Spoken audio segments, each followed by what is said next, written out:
नमस्कार दोस्तों, एक बार फिर मेरे YouTube चैनल में आप सभी लोगों का स्वागत है। और आपसे बार बार यही कहूँगा कि प्लीज़ प्लीज़ प्लीज़ मेरे चैनल को आप सब्सक्राइब कीजिएगा। और दोस्तों, बात करेंगे 2022 के विधानसभा चुनाव में। पहले मैंने एक वीडियो अपलोड किया था और आज मैं बात करूंगा कि बीजेपी की क्या संभावनाएं कोटद्वार विधानसभा में रहने वाली है। कोटद्वार विधानसभा में बीजेपी के कौन कौन से कैंडिडेट रहने वाले हैं, उन पर नज़र डालेंगे। तो दोस्तों, पिछली बार आप सभी ने देखा कि 2017 में जब चुनाव हुए थे तो हर हर मोदी घर घर मोदी की एक जो लहर चल रही थी, उसमें सभी जो है वैतरणी पार कर गए। कुछ एक विधायकों को छोड़कर, जिनकी की एक इमेज सही नहीं थी या वो वहाँ से विधायक थे, उनको छोड़कर बाकी सभी। अगर कोटद्वार विधानसभा की बात करूँ तो पिछली बार के जो विधायक थे सुरेंद्र सिंह नेगी, उनको बहुत बड़ी हार मिली है। और इस हार की कल्पना शायद किसी ने भी नहीं करी थी, स्वयं सुरेंद्र सिंह नेगी जी ने भी नहीं की थी और आम आदमी भी नहीं समझ रहे थे कि 11 से 12 हज़ार की जो हार है वो कैसे हो गई। उसका सबसे बड़ा फैक्टर यही रहा कि हर हर मोदी घर घर मोदी और एक हिंदू लहर जो चल रही थी। और दूसरा, जिस प्रकार से कोटद्वार में बीजेपी ने भगवंत ग्लोबल यूनिवर्सिटी को एक मस्जिद का आकार दे दिया, मस्जिद का रूप दे दिया, वो कहीं ना कहीं लोगों ने एक बीजेपी के लिए सिंपैथी गेन की। और आप समझ ही रहे थे उस समय क्या चल रहा था, एक हिंदूवादी लहर थी। लेकिन थोड़ी स्थितियां अभी थोड़ी विपरीत हैं। जब से कोविड आया है, कोविड में किस प्रकार की समस्याएं।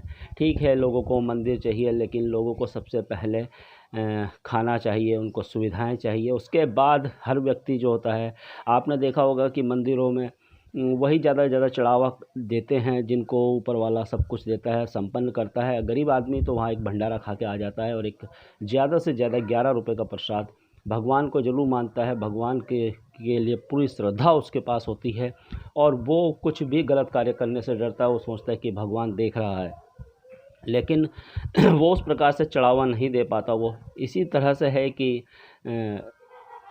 भगवान का नाम भी तभी याद आता है जब इंसान का पेट भरा होता है। तो समस्याएं लोगों के साथ थी और इस बार क्या कुछ रहने वाला है। स्थितियां प्रतिकूल हैं बीजेपी के लिए। कांग्रेस इसको कैसे भुना पाती है, ये आगे आने वाले समय में हम देखेंगे। अगर बात करूं इस बार बीजेपी के कैंडिडेट की, अभी आपने देखा होगा कि 4.25 साल में 3 मुख्यमंत्री बीजेपी ने दे दिए हैं। और तीसरे मुख्यमंत्री पुष्कर सिंह धामी जब से बने हैं, खटीमा के 2 बार विधायक आप रह चुके हैं। और आपने जो घोषणाएं करी हैं 2-4, उससे कहीं ना कहीं एक लोग खुश होते हुए दिखाई दे रहे हैं। लेकिन जो आम आदमी की समस्या हैं वो जस की तस ही है। कोटद्वार के विधायक हरक सिंह रावत को पूर्व मंत्रालय पुनः सौंप दिए गए हैं। साथ ही साथ ऊर्जा मंत्री भी उनको बना दिया गया है उत्तराखंड का। और ऊर्जा मंत्री बनने के बाद उन्होंने एक घोषणा की है कि 100 यूनिट बिजली फ्री और उसके बाद 400 तक शायद आधी बिजली वो।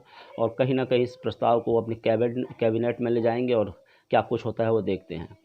तो एक उन्होंने एक जिस प्रकार से पासा फेंका है और देखते हैं आगे आने वाले समय में क्या होता है। हरक सिंह रावत तो रहने वाले ही हैं यहाँ के जो है पद, विधानसभा की जो टिकट के पद की दौड़ में वो रहने वाले हैं बीजेपी से। साथ ही साथ दूसरा जो बड़ा नाम रहेगा धीरेंद्र सिंह चौहान।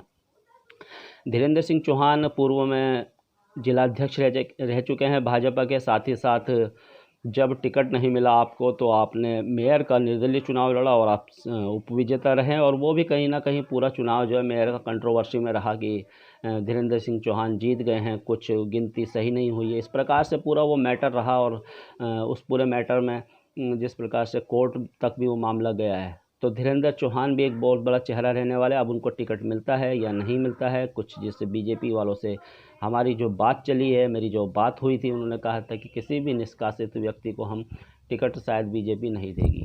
और अगर टिकट धीरेंद्र चौहान जी को नहीं मिलता है तो उनका कहना है कि मैं निर्दलीय ही चुनाव लड़ूंगा। चुनाव वो डेफिनेट है कि वो लड़ेंगे।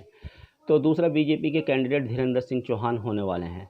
तीसरे बात करूं मैं शैलेंद्र सिंह बिष्ट गढ़वाली जी की, जो कि पूर्व में वो भी जिलाध्यक्ष रहे हैं और साथ ही साथ वीरचंद सिंह गढ़वाली जी के वो नाती हैं। तो कहीं ना कहीं ये बेनिफिट जो है शायद लोकल में इतना ना वो करे, लेकिन जो सेंटर में या आगे जो वहाँ पर वीरचंद सिंह गढ़वाली की नाती के रूप में उनको एक मान्यता है और वो शायद फैक्टर काम करे। और आप देखते हैं, लेकिन चांसेज जहाँ तक मुझे लगता है कि कम ही रहने वाले हैं। और एक और नाम है सुमन कोटनाला जी बीजेपी से, और पूर्व में जिला पंचायत अध्यक्ष रहे हैं और कई विभिन्न पदों में आप रहे हैं, और साथ ही साथ बहुत कछुए की चाल से काम करने पे आप विश्वास करते हैं और धीरे धीरे लोगों के दिलों में आप पैठ बनाते हैं और कोई भी हाय हल्ला आप नहीं करते हैं। जिस प्रकार से चाहे सोशल मीडिया में भी इस प्रकार से उनका बखान नहीं रहता है, और धीरे धीरे वो, और अगर बात करूँ ये पूरी बेल्ट आपको गाड़ी घाट, लाल पानी, कुंभी चौड़ सन है, ये पूरी बेल्ट, साथ ही साथ ये आपका काशीरामपुर तल्ला, यहाँ पर उनका एक अच्छा खासा नाम है, क्योंकि वो लोगों के काम आते हैं, लोगों के काम करते हैं। आज भी उनके कार्यालय में आप जाइए तो 4 से 5 व्यक्ति हर समय बैठे होंगे। तो ये कुछ नाम है जो कि बीजेपी से रहने वाले हैं। हमने आज इस वीडियो में सिर्फ बीजेपी की बात की है, दूसरी किसी वीडियो में दूसरी पार्टी की भी बात करेंगे, और जो 2022 के विधानसभा चुनाव होंगे उसमें क्या क्या पूरा गणित रहेगी, किस प्रकार से लोगों की राय भी लगातार लूँगा मैं, आने वाले समय में लगातार लोगों की राय भी लेते रहेंगे। तो आप ज़रूर कमेंट्स करके बताइएगा कि बीजेपी से कौन से उम्मीदवार रहने वाले हैं, किसको टिकट मिलेगा, क्योंकि आपकी राय, जनता जनार्दन की राय सर्वोपरि है, सर्वप्रथम है, उसके आगे कुछ भी नहीं है। हमारे एनालिसिस भी बेकार हो जाते हैं, लेकिन कोशिश ये रहती है मेरी, क्योंकि मैं भी जनता जनार्दन के बीच में रहता हूँ, तो वो एक निष्पक्ष राय मैंने आप लोगों के बीच में रखी है। तो 4 कैंडिडेट ये बीजेपी से रहने वाले। अब टिकट किसको मिलता है, या किसी बाहरी व्यक्ति को, या कोई हवाई कैंडिडेट आ जाता है, वो देखने वाली बात है। और किस प्रकार से पूरा 2022 का कैंपेन चलेगा वो भी हम बताएंगे। अभी गणित बनेगी, गणित बिगड़ेगी, समीकरण बनेंगे, समीकरण बिगड़ेंगे, कैंडिडेट है, समस्याएं हैं, ये सब चीज़ें ओवरऑल बातें होंगी इस पर, और किस प्रकार से पूरा होगा। लेकिन इस समय जो स्थिति है उसको देखते हुए मैंने आपको ये सब बताई।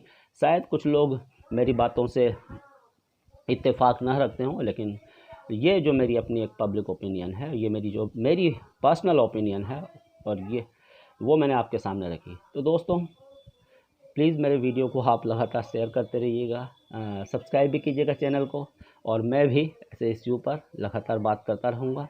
मिलेंगे फिर दूसरे वीडियो में, तब तक के लिए धन्यवाद। जय हिंद, जय भारत, जय उत्तराखंड।